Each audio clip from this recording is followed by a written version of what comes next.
master the basics of system functionality. Ensuring your Athena De-Icing system is paired and ready for use. Step 1. Power on and pairing check. Turn both headsets on. If the green LEDs are flashing at 1-second intervals, they are paired and ready to use. If not, please refer to the system pairing instructions.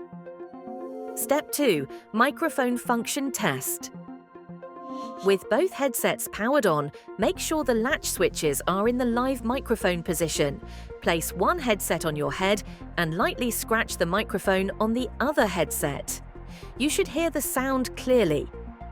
Repeat this by swapping headsets and scratching again to confirm audio is being picked up in both directions. During this test, ensure the latch button actively turns the microphone on and off by pressing it when testing either headset.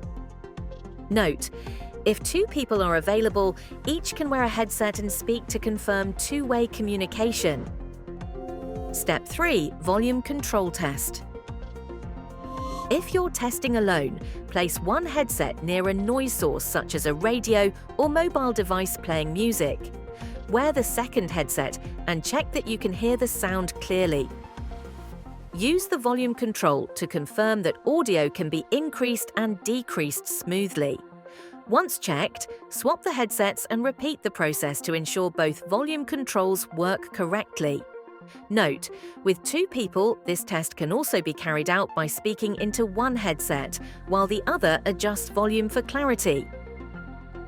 Step 4. Range test. With one headset positioned near the noise source, wear the second and walk up to 100 meters line of sight. You should continue to hear clear, uninterrupted audio. Ensure there are no physical objects such as walls, vehicles, or dips in the ground between you and the other headset.